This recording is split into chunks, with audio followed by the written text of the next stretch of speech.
Hello everyone, welcome back. It's been a while. It's not actually been that long. It's been a couple of weeks. But welcome to the next hour, hopefully. Let me just make one little change. I should sound normal now, because I probably didn't sound quite so normal just a second ago. Anyway, welcome. That program is what we're going to be going through in the next hour, live with you guys that are online. So for those of you that have been in open heart surgery, dedication there, Jim. Could have used a phone, you know. But welcome back to the live sessions. Please, if you are live and online right now, use the comments thing, make this interactive, ask questions, throw challenges in, throw spanners in the works, and thoughts and everything else besides. But we're going to spend the next hour, as I say, going through your images in that program being the editing software that's written by the guys in Copenhagen in Denmark, and it's a raw processor. So Capture One takes our raw images, so the data that your camera sensor records. It allows us to manipulate some of it, so things like white balance we can change, things like grabbing highlights that may have looked blown in the camera, shadows, we can lift them and so on. We can change the profile of that image, so we can increase or decrease the higher end of the what we call the histogram, so the levels from black to white, and we can maybe increase the brighter bits or increase the darker bits and vice versa. All of those different functions, along with color, to get your picture looking like you remember, and that's the goal. So in this session we will not be showing you how to invent unicorns and Milky Ways over the top of glaciers on top of the pyramids. What we will do, however, is help you with the problems that you've sent in, hopefully, and try and get you back to the picture that you remember in a way that works as a print on a wall, which is kind of what our goal is. So before we get into that actual software, this is the version that we are using today, 16.5.7. There's been a lot of 0.5 point somethings, and that may be linked to the licensing change that was done, what are we at, a year ago? So we'll run into that in a second, but to all intents and purposes, that is the latest version as of the time that this video is being broadcast. If you are not on 16.5.7, we'll talk about that in a second, but most of the stuff that we're going to cover today, you can use any of the 16.5s. In fact, most of the 16.4s and 0.3s would also be perfectly fine. If you're wondering what's in the latest one, there were some new goodies. So for a long time, it's been a question. Oh God, I can't remember since when people have been asking, but it's certainly since I've been using Capture One. Capture One would only ever work on RGB files. That has been changed. Round of applause, everyone. Yay. You can now edit grayscale images in TIFFs and so on. So Capture One's opened the editing package to work on grayscale color profiles. Bear in mind, we're not saying that Capture One couldn't edit a grayscale image. You could always do a black and white conversion. It could take a grayscale version of your shot from your camera and we can edit it in monochrome, and actually does some great black and white conversions. But this is about the actual monochrome files, so that come from cameras. And previously it was, well, we had the phase one achromatic back, which would actually deliver you a black and white raw. But if you loaded in a TIFF file, for example, that was actually embedded with a grayscale profile, Capture One wouldn't let you edit it. It does now. Yay. It's also now reading the crop and rotation information out of an XMP file that goes along with your file. It also allows, finally, now we want to send iPhone DNG, so iPhone RAW files. It allows us to pack them as EIPs. So we can pack them as the RAW file and the adjustments all into one little package, and off it goes. And then, no, Tim and Paula, you're not getting unicorns. Sorry. Next week. It also has some, it's reading in some new IPTC flags and data. There's some new AppleScript functions, which are quite good for the nerds among us. We can code some funky new things. And the latest version, so 16.5.7, also now reads in aspect ratio. So when you're using your crop tool, it'll now read in the default aspect ratio that image was shot with, rather than just going for the default of unconstrained. They also added in the Coolpix. I'm not sure too many people are going to be worried about it, but the Lumix S1R2 has got a lot of hype, a lot of press, and that went in with day one support, day zero support, as Capture One to call it. So that version, 16.5.6 or 7, is available to anyone that bought a subscription and has kept it current. So if you are a current subscriber, you have access to the latest version at all times. If you bought a perpetual license, so a one-off purchase of anything that was 16.5 point something, doesn't matter, you have access all the way up until that 0.5 changes to 0.6. When it does, you'll have to look at upgrading. If you bought a previous version, so 16.4 or prior to that, if you want to be on the latest version, you're going to have to upgrade. You'll find the option in your account. There we go. I don't work for Capture One, so do what you like. I don't get any commission. That's sad, isn't it? But either way, if you choose to buy the latest version, great. If you choose not to, and you are happy with your feature set, and you are happy with the functions that your version of Capture One gives you, no one forces you to be on the latest one unless an operating system change happens. So, how do we get files into this session? You upload them there. Now, I mentioned last session that we are likely to change that tool. We will be doing so this summer, but for now, that's where to go. paulreeferlive.wetransfer.com. You can upload your RAW file or a packaged DIP in Capture One. Send it in with your name, most important, but also what you want help with, and we'll try and cover as much as we can. In the meantime, in between these sessions, go there. You will find lots of discussion going on, but more importantly, in the Facebook group, you will also find the monthly competition. Big news of today, competition winner announced. Do I keep you waiting? No. Let's cut to the chase. Right. February's competition was a subject of In Blue. There are runners-ups. Congratulations, Steve, Lokfi, and Tim. Well done. But not quite well done because you didn't win. But it's a really well done, just not the top prize. These ones kind of self-explanatory, but yeah, let's pull up a Grover pointer. This one, Steve, I love actually. What's interesting with this one is this mirroring of colour between that bike being the main subject and this blue cafe up there, kind of funky.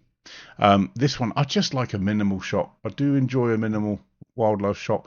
There's no prizes in well, there is, but we'll talk about that in a second. But there's no cash prizes in this. It's just well done for nice shots. But yeah, nice black and white bird against the blue sky. Although most people put their cameras away when it's a flat blue sky, I'd say from a minimalist point of view, quite like the space. And then this one, Tim. So it's a cheap shot sending in a blue hour cityscape. You know that I'm probably going to like it. What I would say is this is verging on reddish pinkish. So yeah, it's not a winner because it's verging a bit too far. But in blue, yeah, we'll give you that one. However, our winner is Bill.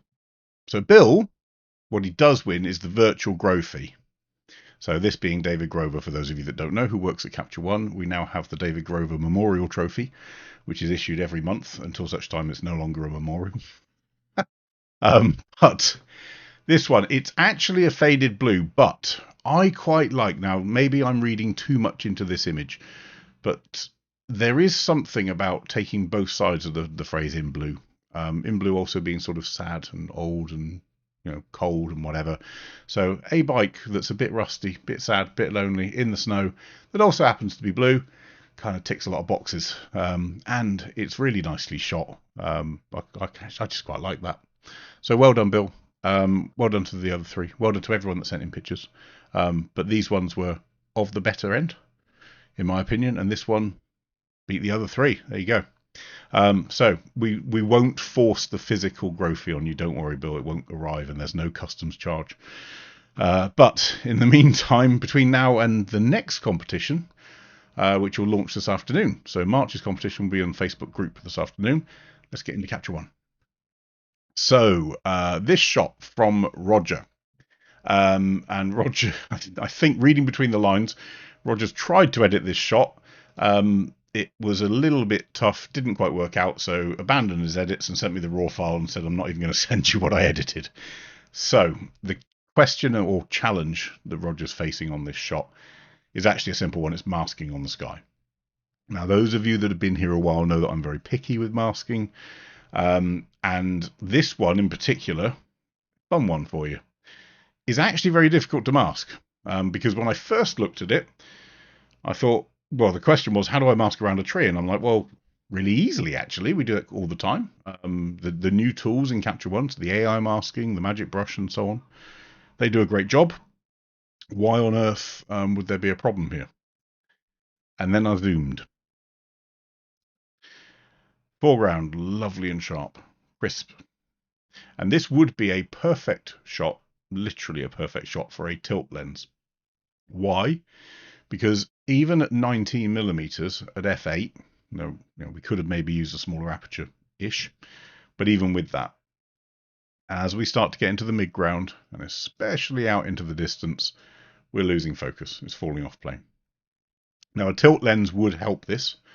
We would be able to keep front to back in focus with the right kit. But if you're not shooting with a tilt shift lens, you're going to struggle with this in any case, especially if you really, really want the bits that were, I'm guessing, right by your toes to be in focus all the way through to the back. Of course, you can focus stack. So focus stacking is when we take lots of images that have different focus points and then merge them in software later on. The challenge with focus stacking something like a long exposure with running water, actually there's a few. Number one, trying to match the water in all the different focal planes, near on impossible. You will end up having to play with a pixel editor to fix it. The second is on a longer exposure, and this is only a 13th of a second, but it's enough to do the water. If there's any wind, when you start playing with the different layers and slices of a focus stack, you end up with mismatches throughout all the different images. So it is a challenge. It is a problem. So focus stacking fixes lots of issues, especially when everything is still. When things are moving, or you want them to move, more importantly, then it becomes a bit more of a challenge to actually stitch those images. So if you are in this situation often, where you want front to back sharpness with a long exposure, and you're going to be doing it day in, day out, maybe consider a tilt system. But so could we have focused a little bit further out? Maybe. We'll have the Francois just mentioned in the chat. We'll have the hyperfocal guys working with a calculator as to where exactly we should have put that focus point. But we have what we have, and that is an image which is very sharp in the foreground and not in the background. And the problem with that is masking, because obviously if this tree was nice and sharp, it's an easy one click to go into our AI brush and go mask around my tree. The problem is that AI brush, while it can sort of guess around the edges, it doesn't know where to go with it. So I've just created a new layer there. I'm going to say sky mask. That's step one, I guess. We've tried the AI brush. Okay, let's try Magic Brush. So we've got 3 different types of brushes, and we've also got the gradient filters in Capture One. So gradient filters, like you can imagine, it's either a round or a square, effectively a grad filter that we can apply after the shot. But the brushes, the 3 different types. AI brush works out what you want. And we could, let's just go into here with our AI brush, go into maybe the gap here, and see if Capture One can work out what it wants. Now it does, it knows that I want this bit in the gap, but it's also covered the whole tree. So that doesn't really help me, because I want the gap, so I don't want the tree. So then we've got a normal brush. I could, if I was really keen, and I'm not, I could draw around every single one of these branches, but these little things, which some of us might refer to as circles of confusions, but these little bits that are out of focus on each of the branches, they're going to be a real pain to draw around, right? So instead we've got Magic Brush. Now Magic Brush isn't perfect, but it is a tool that's quite handy, because there's 2 versions of Magic Brush that we can enact. One is a local version, so if I click in here, yep, it gets there, but it's looking for anything that is bridgeable. In other words, anything that's connected to each other. So imagine like running water. It can get to everywhere through a channel, through a path, through a similar level of pixels. So it's looking for similar pixels, and it will do it locally. But I can right click here on the tool and say sample entire photo, which means ignore any boundary and just look for similar pixels regardless to this one. Keith, your question, can focus breathing cause problems with focus stacking? Yes, it can. However, some of, or in fact, a lot of the better focus stacking applications now cater for it. What you will find is what we refer to as focus breathing is your frame actually changes as you're changing focus. You're actually seeing a slight difference, almost a zooming of your image. Now, the focus stacking software will always cut down to the smallest size, so you're going to lose. Bear it in mind when you're doing it. You're going to lose a tiny margin around the outside as the software stitches to the smallest available area it's got. But yes, it can cause problems. Most of the software is able to deal with it. So let's try a magic brush, but with, where's my right mouse not working? Thank you. With sample entire photo enabled. So I'm going to click on this blue, and you'll see I set my tolerance a little bit higher. Normally we'd put this right the way down. I'm saying go a bit higher. Why? Because these branches aren't particularly sharp, so I want to sort of bleed into the branches. I've also got my refine edge function, which will allow me to breathe a little bit more. So I'm going to click in there, find somewhere else, a little bit of this. Now, for those of you that know some of the challenges of Magic Brush, you'll know what I'm about to do to show you one of the issues that we've just created. Okay, so I've now got my tree branches mostly separated. So let's zoom out. Uh-oh.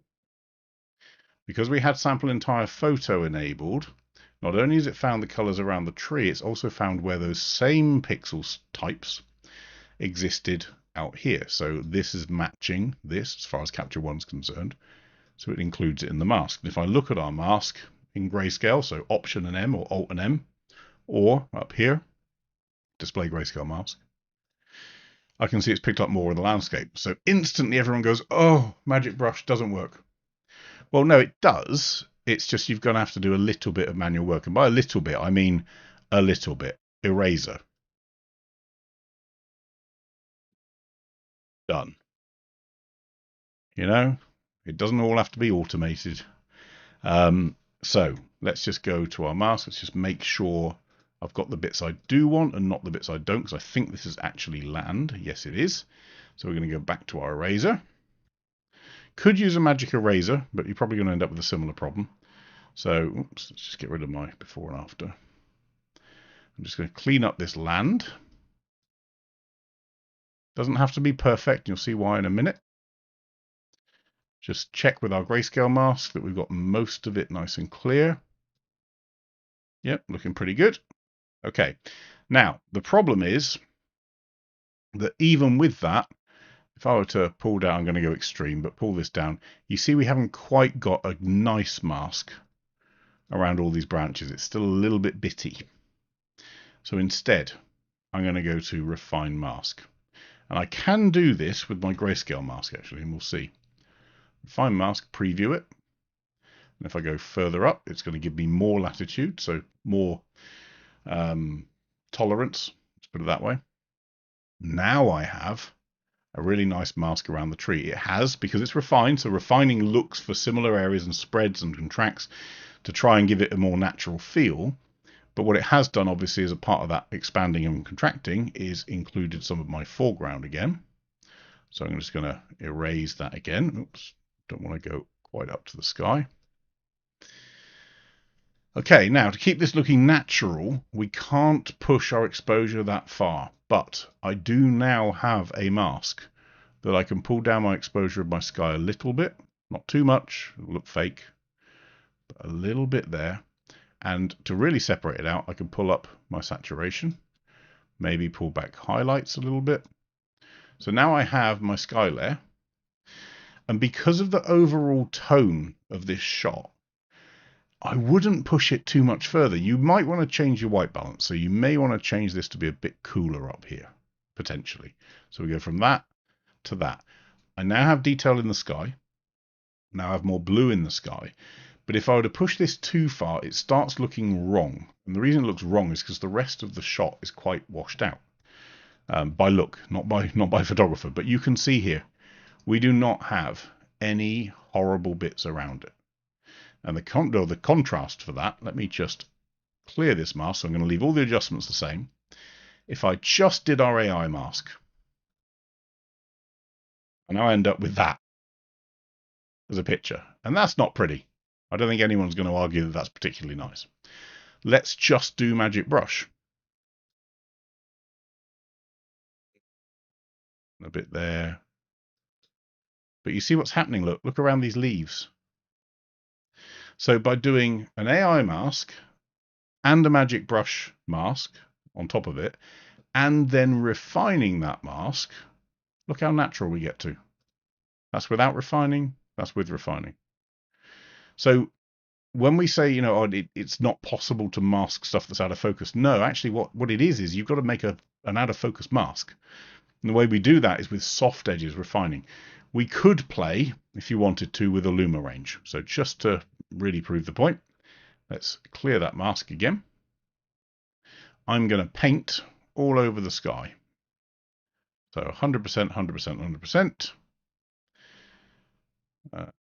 Paint over here, but what that's done obviously is it's darkened down the tree. We don't want that. We want to separate the tree from it. So we would go into our Luma range here, say display mask, and I want to include everything that's bright, but I want to exclude anything that's dark, and I could maybe have that fall off going there. The problem is that because of these blurry areas, you're getting little highlights, you're getting little aberrations, you're getting little bits of diffraction around it, and so you're getting stuff that blurs the line between what should be masked and what shouldn't. And if I look at these two, look at how detailed this one is compared to the one with the Luma range. And if I go to my grayscale mask, that's the Luma range. That's the one that we did. Now what I could do is rasterize that mask, so fix it now, change it from being a Luma range, go to refine, just like before, and we end up with a similar position there versus there. But it's all about that refining. It doesn't make a difference how you're going to get to that point, but if you've got to create soft edges around a detailed subject, refine is going to do most of the stuff that you need. Roger's online. Never thought that the soft focus was the problem. Yeah, it's so if you think about what the mask, the easiest mask you could ever ask Capture One to draw around, or to find, is around a hard line, because it's a pixel, isn't it? This is included, that's excluded based on some parameters. Does it match this color? Does it match this luminosity? Does it match where I drew? So a hard line mask around any sort of detail Capture One loves. The second you get into blurs and bits that are soft and out of focus, you've got to be either playing with refine, or you're going to be playing with feather, or when you do go to do your Magic Brush, you're going to be playing with this refine edge and tolerance in here as well. So you've got to start using the parameters that are in the brush to be able to push it. And both of these will work, but you have to use that refine afterwards. If you don't, as you've seen, they just look too binary. Whichever one we want to play with, I don't mind. Let's start with this one. Let's look at the rest of the shot. So this is where I'd be in a place of getting some extra sort of color into here would be quite nice. If I were to create, I don't know what these, got quite a lot of layers on here, Roger. I'm not sure what they actually are doing. I don't think they're actually doing any. Oh, these are the different ways that you tried. I see. So brush and Luma range, yeah, but you see the same problem. But a refine would have helped with that. Magic Brush on its own, yep, same problem. Use the erase tool, use the refine. AI and refine on its own, yes, but almost, so close. So AI and refine, you get in there, but the AI brush, as you saw, sees this as a boundary and won't go any further. AI on its own, yeah, it's not going to do it. So you've tried these independently. What you needed to do was to use them together. So my adjustment layer, I'm just going to draw a soft gradient. Actually, no, a little bit harder than that. I'm going to come up to here. Nice. And I'm actually going to warm this up a touch and change our tint a little bit, maybe to there. And then what I'm going to do is, I don't want a vignette, because a traditional vignette, if I put this in here, will go on all four corners. And I don't want that. But I do want to bring my focus up maybe to here. Remember, this is all in focus. This isn't. This shouldn't be a subject. This is probably the wrong call in there to put that there. So I'd be in a place of let's push the viewer into here without affecting that. Simple way of doing that, I'm going to draw on a new layer. This one's called warming. This one's called attention. We're going to draw a big, soft, round gradient. It's the wrong way around. I'm going to invert it. So right click and go to invert. And I'm going to make it really, really soft by moving this circle inside. So the difference or the distance between the center and the outside is what tells us what's at 0, 50% and 100% of mask. This is my 100% mark. This is my 50% mark. This is my 0% mark. And I don't want to affect the sky at all, really. But I do want to affect down here. So I'm just going to pull that mask in like that. Even wider than that. There. So I've got a nice soft curve down here. And with that curve, I'm going to do can't speak. I'm going to do two things. Number one, pull down my highlights a little bit. Number two, pull down my exposure. And if I really wanted to soften the feel of it, I'd just pull down my contrast a little bit too. And then overall, with our image layer, or I could do a adjustment layer over the whole thing, I'm going to switch our shadows to be a little colder and our highlights to be a little bit warmer. Not there, maybe into there. Maybe these midtones need to go up warmer as well. My shadows, I definitely want to sort of cool down here a little bit. Actually, I don't like that. I'm doing that and I don't like it too much. I'm going to back that away a little bit.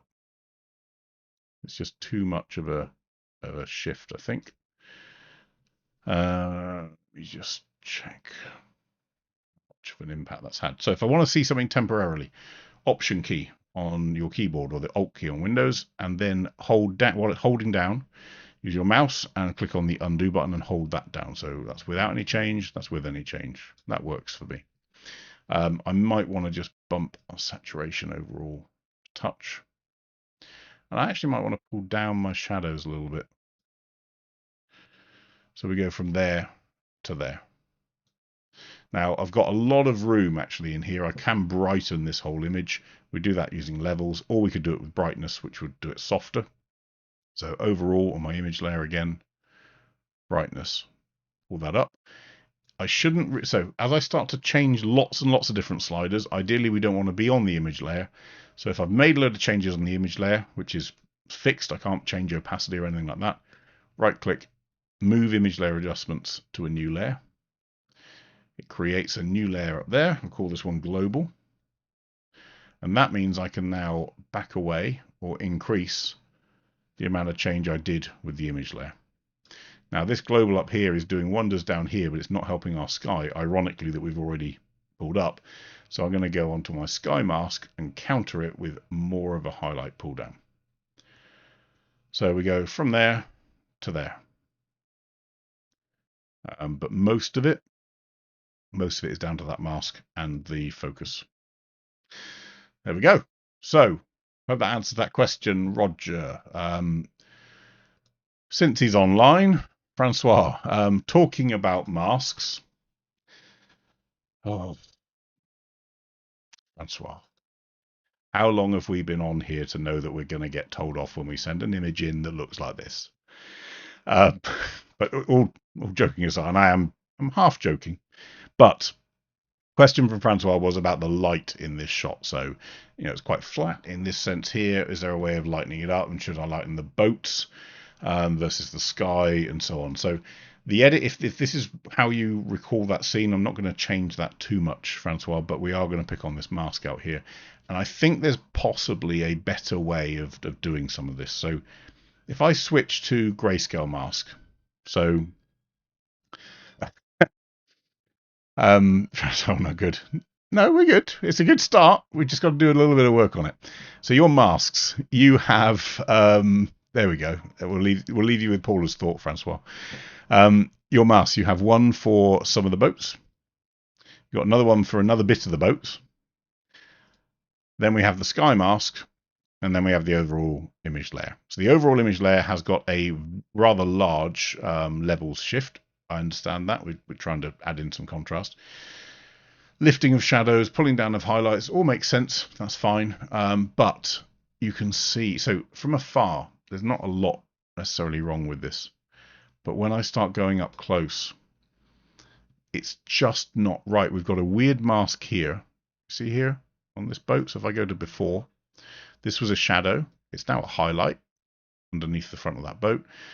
This bit here of the sea doesn't match this bit here or the other parts in the background. The reason is because they're not included in the mask. So there's a couple of ways that we can do this. The first, and actually if I'm going to go to the other picture as well, this I would say is too far. These boats have been lit up too much. They're sort of nuclear reactor glowing level of boats. And some of this, so in last session, I think it was last session, we picked on a picture of a boat and put in a very, very intricate mask around it, softened it, made it look very, very correct, as it were, and subtle, so you didn't notice it had been masked. My challenge with any of these shots is I shouldn't be able to notice there's a mask on there or something has been manipulated. And in this case, they kind of have. So I would be in a place where we can, of course, fix these masks. So if I go into here, which one is it? Is it one or boat two? It's both of these. It's because it's not included in the sky. Right, so let's pick on this one. I could go to my magic eraser, don't sample entire photo, and take out the water like that. And take out the water like that.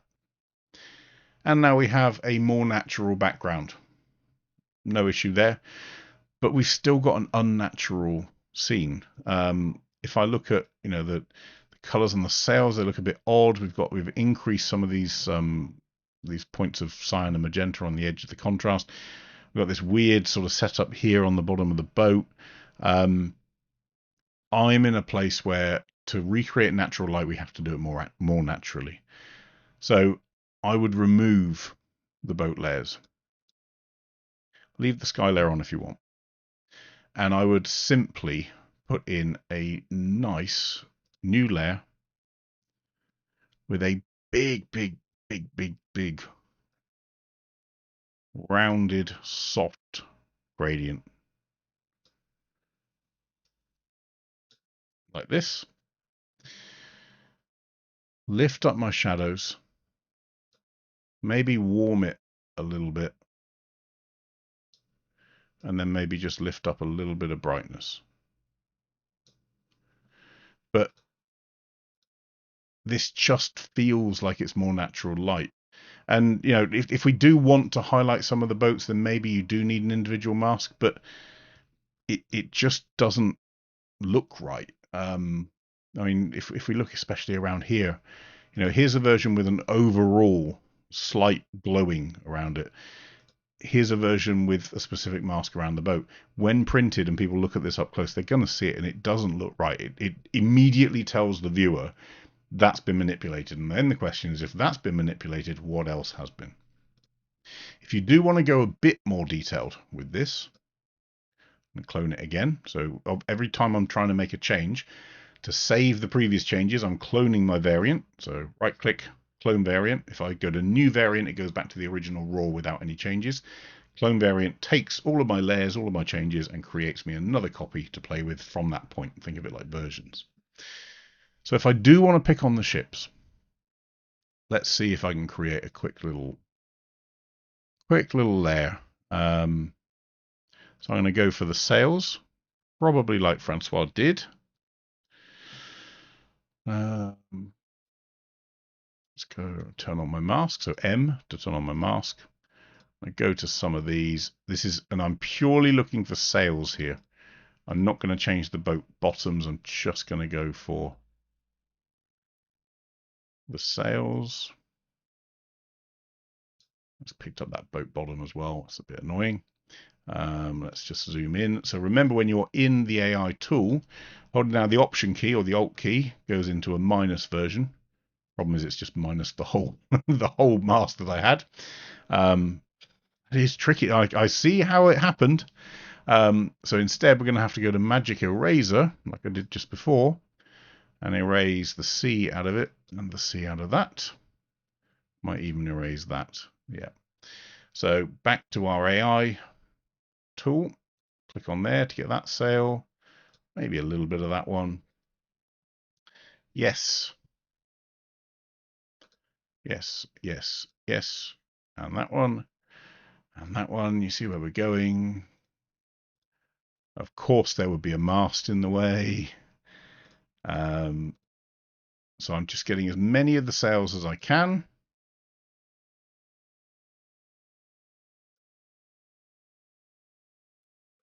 One there.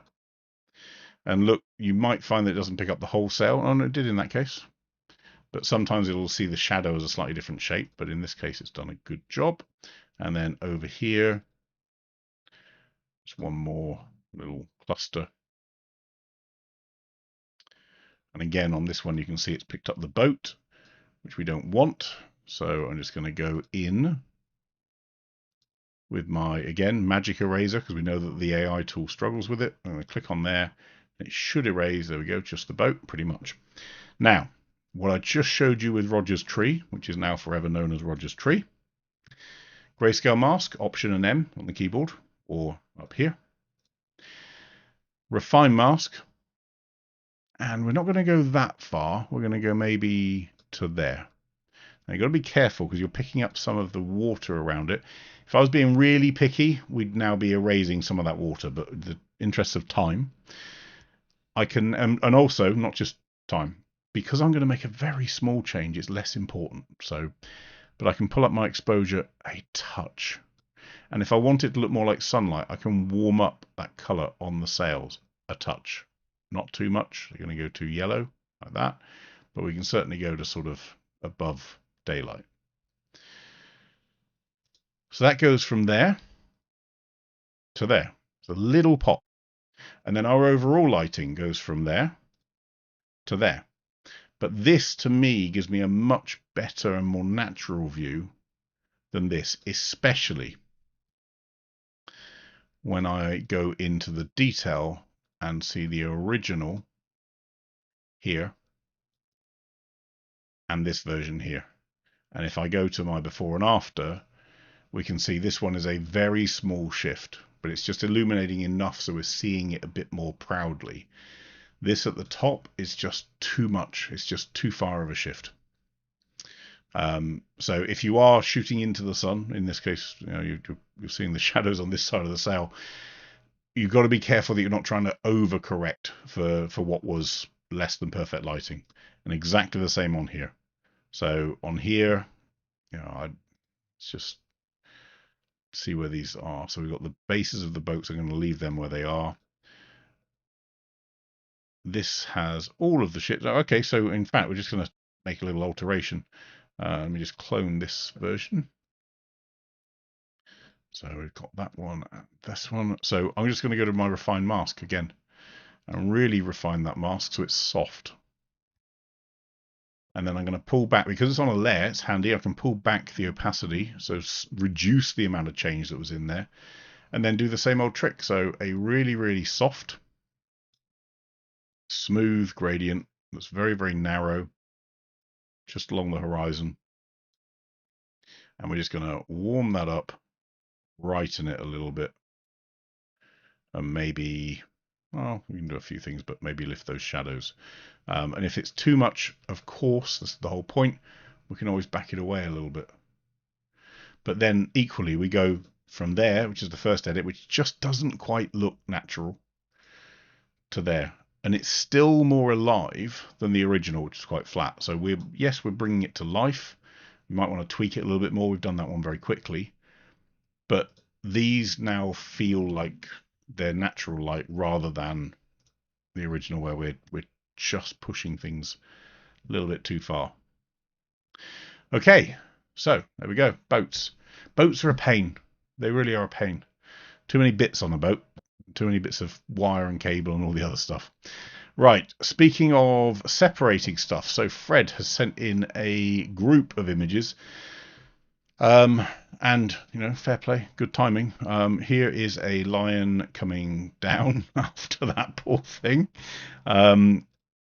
Here is the other one over here on the right-hand side. So obviously split the two apart.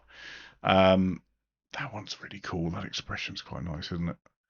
And then this one here. Gutted. Missed it. The question is, how do we separate out the animals from the background? Because at the moment they're kind of lost. It's almost like animals camouflage themselves, isn't it?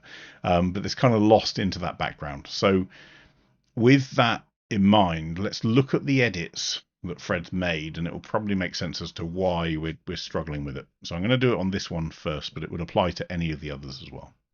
So the image layer, it's a big level shift. Let's look at the before, actually. So before's not washed out, but it's obviously lower contrast, probably shooting into the sun a little bit, looking at the direction of shadow, but also the fact that we've got some haze and glare. So overall, there is a levels change. So lighten up the bright parts, darken the darker parts. We've got, in fact, is that it? I think maybe that's it. It's just level change. Yeah. So my question would be whether a levels change is more appropriate or whether a dehaze would help, because this is by definition haze. So if I were to, I'm just going to reset and get rid of these two.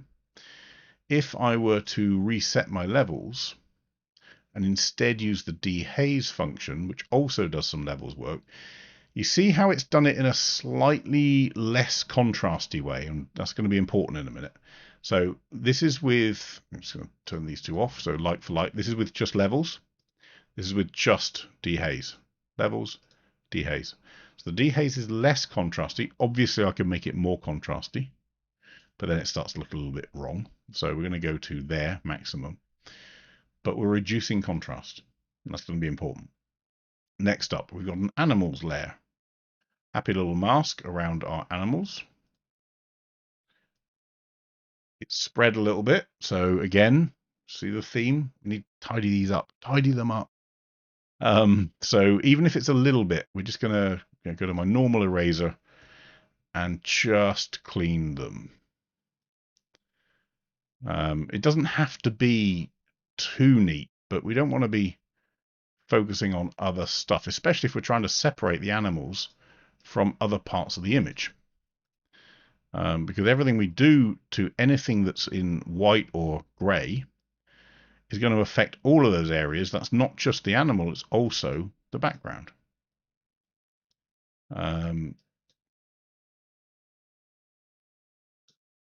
So that'll do for now, but we can come back to that in a second. So we've got an animals layer, great. And that animals layer is upping clarity, upping structure, so good things to do, makes them pop a little bit more. Lifting up their shadows, great. Adding some contrast, adding some brightness, good stuff. Not animals. Oh, good point, Joe. Joseph said, let's try and use a subject mask. So let's just go and create a subject mask. I don't think it's going to get it, but maybe I'm going to be proven wrong. Ready? No. I thought that might be a bit challenging for it. They're camouflage, Joe. What did you expect? But no, in all seriousness, subject masking is the subject tool and the background tool is fantastic in studio shoots or in areas where something is very clearly the dominant subject. In this scenario here, it's going to struggle to see it. But we have our animals mask, not a problem there. And we've got our not animals mask. Our not animals mask is basically the reverse of that previous one. So what that also means is it's reversed the bits that we do want in the mask. So in this case, we're going to go to our brush and we're going to add in the bits that we want. Fred's on. Yeah. So Fred, exactly that. So that's exactly what we would have done. The only challenge with refining, and you'd have seen it in the previous couple of images, when you refine, it bleeds. Bad choice of words given the subject that we're editing. But as you refine the mask, it tends to spread. And if you're trying to use it to separate out the foreground from the background, that spread actually makes it very difficult. So you want to at least try and keep them roughly tight. But here's the problem. It's the biggest problem. that levels change in this shot here has a huge amount of contrast boost. And then we've got the animals with their own little contrast boost. But the not animals layer isn't countering it. It's actually darkening down the brightness, darkening down the highlights. So we're not separating the two with they're not separated by color. The lion is in the same sort of color. So our way of separating the two out is almost to use a contrast as a tool to give us some differential. But that contrast doesn't exist if all of the contrast is pumped. And in this case, it has been pretty much. So the whole image has had its contrast lifted. The animals have been brightened, which gives us a bit more contrast on them, but the background hasn't had any change. So instead, on our not animals layer, I'd be in a place of we reduce contrast and we reduce exposure. Now I have a lion going after antelope, kudu, one of them, oryx, don't know, whichever one it is. So there, it's punchy, it's contrasty, it's bold, but here I can see my subjects clearer. There, there. Oh, sorry, let's get rid of comment. There. There. You'd think that adding contrast helps separate things out, and it does, but only if you're selective on where the contrast is. If these things and animals and objects and boats and whatever are in a similar place to where the background is going to match them in terms of their contrast, their levels, their brightness, by increasing contrast, all you're doing is increasing it globally, and they're just continuing to merge. What we need to do is separate them out. And I'd be in a place of the background layer, so the not animals, we're actually going to drop even further. I could even pull down shadows more. I could pull down some clarity and down some structure. So they're not quite as punchy as they were before. And then on the animals layer, well, we've got that clarity and structure on there. This one here needs a little bit more attention. So what I'm going to do is I'm going to create a new layer, copy mask from animals. Let's call it prey. That's one for the that's one for the complaints. Go on, lots of them, lots of those. Yeah. Life, sorry. But I don't want the lion to also be boosted again. I just wanted to boost its prey. So go to our eraser again, manual eraser. Pull the lion in. So we're now only on this dude. Contrast up. Maybe a little bit of brightness. Maybe a touch of saturation. Could actually pull down exposure a touch and just bring that contrast up more. Pull up some clarity, and we are going to punch it quite a bit. But you see that new layer there has just given them a bit more presence, just like the line in the background. And then overall, and some people hate these, some people like them, it's your choice. We can do it two ways. We can do it with gradients, but I would prefer to do it more naturally and just put an overall soft, not down to here, but a soft vignette, maybe 2/3 of a stop into there. If I'm worried about the whole image now being a bit flatter, a bit darker, new filled layer, go to my, in fact, we'll do it with levels. So I'm going to pull my levels in to lift up there. Or, in fact, that's a better way. We're going to put a little curve in. So Luma range, or Luma curve, sorry. I'm going to lift up anything that's a highlight or a mid-tone. So we're going to push that, and we're going to leave the shadows where they were. So we're lifting our higher end from there to there. That gives us our punch back. I think that's a touch too much, so I go back to my opacity and say let's pull that back to maybe half of what I did, rather than fiddling around with this tool. But I then go from there. You see how much contrast is in there, how poppy it is. And it's good, don't get me wrong, it's bold. But if my goal was to make this and this, this and this my subject, I'm on that page. And overall, if I really want to make this thing lift a little bit, I could go to my exposure. I'm going to turn my exposure warning on just to make sure I'm not pushing it so that anything goes red, like there. But I could pull my exposure up by maybe even half a stop there. And to me, this now just feels too crunchy. It's just too harsh. Whereas here just feels a lot more natural, but I've still got the focus on these two having their war. as it were.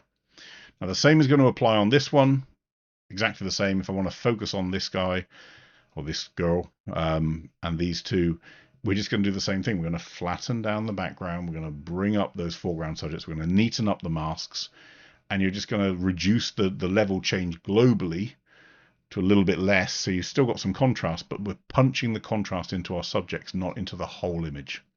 And the same there. So that would be my answer. So we go from that to that. And, you know, is it the right answer? Depends. Depends if you agree with me, whether it's the right answer or not. But to me, if I look at these two, this one feels more natural. This one's got almost nuclear grass, certainly on my screen.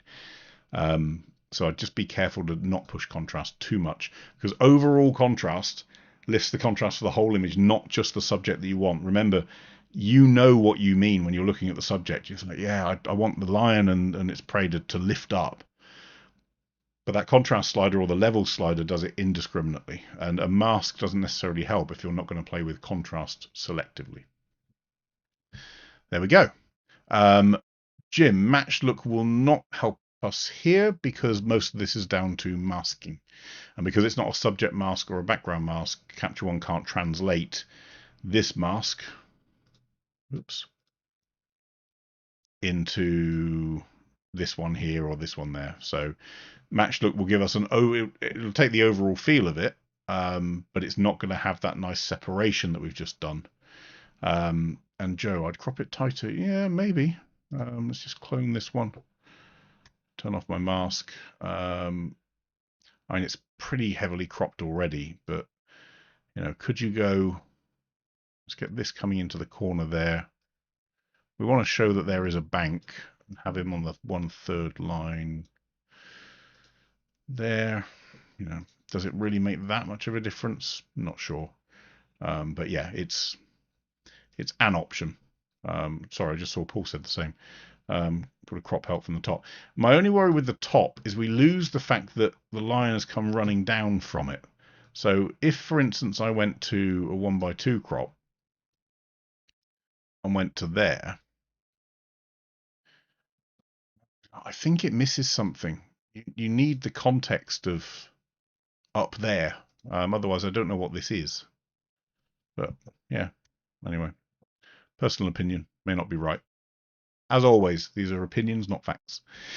Right, and yes, Tim, so that's what I was saying. The matchlook doesn't work on the masking side of this. Roger, has the lion's expression been lost a little now? I don't think so. Let's just have a. So here is our. I'm being unfair. I'm at 200%. There is our new one. There is our old one. If we think that we're missing some detail, again, you've got them separated. So I can go into our lion or our animals, and I can up our contrast through clarity, so mid-tone adjustment and structure. Through there, I'd say you're still getting the same level of expression. But yeah, Joe just said portrait rather than landscape crop. Yeah, maybe. Let's just have a little look 2x3. That gives us a nice little third setup as well. And that actually could work. I don't know. I still think I prefer this. It gives me some idea of space that the animal's running to. Here, it just feels a little bit too close. And yes, Paul still looks she still looks rather hungry. No mane, Paul. No mane. Actually, we found this out in Masai Mara. It's generally the women lions that seem to go out and do the work, and then the bloke turns up and has supper when he's ready. It was a bit disappointed, actually. I saw that. Right, Alan, we have 5 minutes, but I think we can probably cover that in this. So, this is an original color shot. I actually like the color version, I have to say. If I were to clone this and just with the color, let's just reset the new variant and just pull down my exposure. I quite like the color version, but we're here to look at the black and white one. So a couple of little tweaks on it. I think it's a good black and white conversion. You've done nicely with it. Use these sliders quite well, so it's not just a case of a standard black and white conversion. But see, this just looks so much nicer.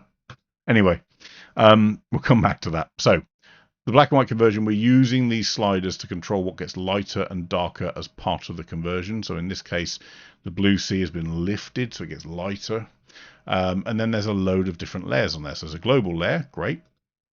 Then there is a sky layer, but I see spillage. I see spillage onto the rock. So when we're darkening the sky, we're also unfortunately darkening the rock. Now it may be that we can do some clever stuff with our AI mask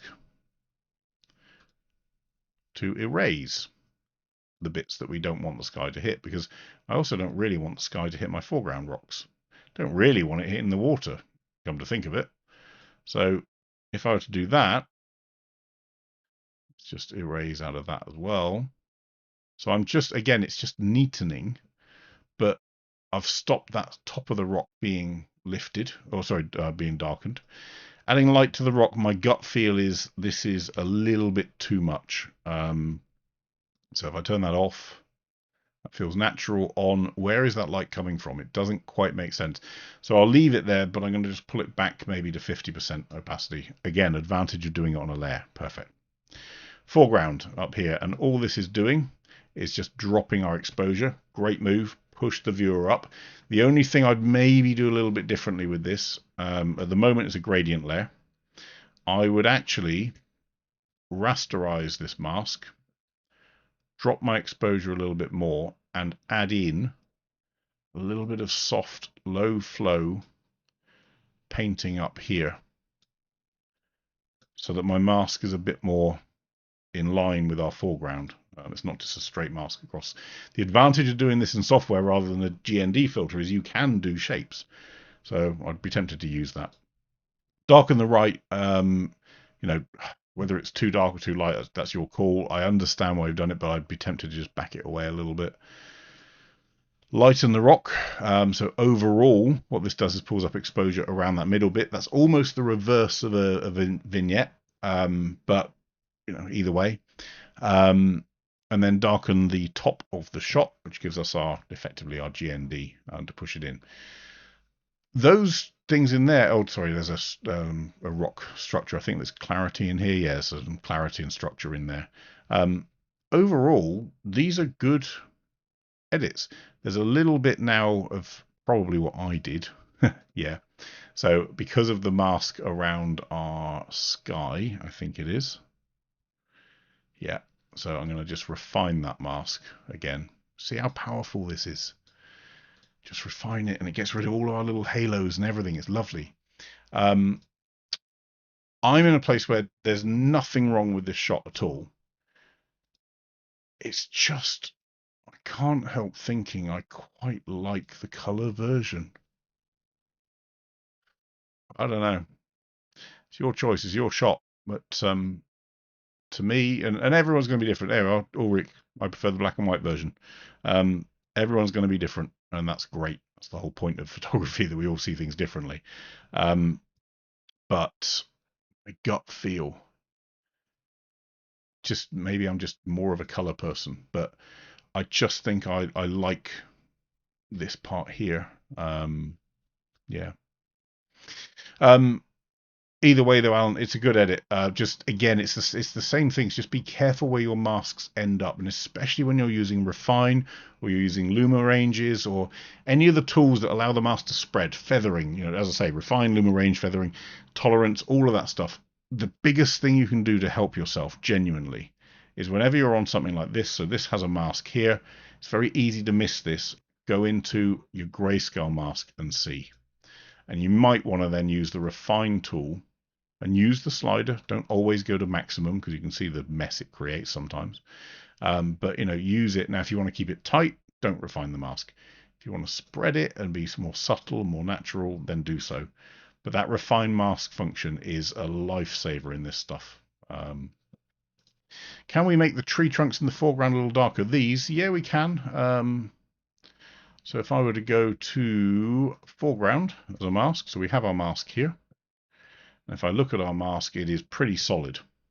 So to do it, I can't make the mask more because it's 100% mask. What we can do is just pull down that exposure a touch more too. So that would do the same there. Sorry, this slider here, exposure. Yeah, Paulie, you can leave now. What I need is a red rose on the top of the island, just the red rose, and then nothing else, everything else in black and white. But yeah, I do find myself falling towards this one over this one. But if you wanted the black and white shot, it's that. Just be a bit neater with the mask. We don't want to see this bit getting darker. We don't want to see a sky mask that also includes water and also includes some of the rock. Be deliberate about it. I'm not saying this is the right edit. What I'm saying is we now have the components separated so that we can then darken specifically the rock, specifically the sky, specifically the water, and specifically the foreground. Try and keep them all individual, because if you go away for a couple of hours, come back, you might want to tweak them, and then you forget that was part of another layer and so on. So just be careful. Right. That's it for today. So our debate, black and white or colour, on Alan's shot. Fred shot of lions going for their lunch. This is just about, I know I love images that pop, but if you're trying to separate subjects from backgrounds, it's contrast that can really help you do it, especially when they're designed to be camouflaged. So use that contrast, use the light, and use the fading of contrast in the background and the building of contrast in your subject to do that separation. Francois' boats, just try and do it in a way that's more natural. I know the temptation is to fix everything, especially when you're shooting into light. You kind of want to, well, that's annoying, right? So I want to fix it as if I wasn't shooting into light. The problem is that your shadows won't match, and if you do it too much, it just becomes unnatural. And then Roger, this tree, we've covered most of the masking tools, and this is probably a masking session, really. But if you have a focus issue, number one, consider focus stacking. I think you mentioned that you had. But number two, the tools in Capture One will still let you mask something that's out of focus, but you've got to be using refine, and you've got to be using some feathering of some way. Right, I will leave you for today with the point that you can still access all of those masterclasses. We still have pro tips thing on a playlist here as well. Do congratulate Bill. Well done. He does get his little trophy for this month. And for March's competition, you're not going to find out what the competition theme is until you go into the Facebook group, which is there. Oops, sorry, there. So that's where to see it. You can start submitting your images once we put the post up in that group in about 5 minutes. We will see you next time on the 11th, so 1 week from today. Between now and then, that's how to get hold of us, and we'll see you then. Cheers, everyone. Bye-bye.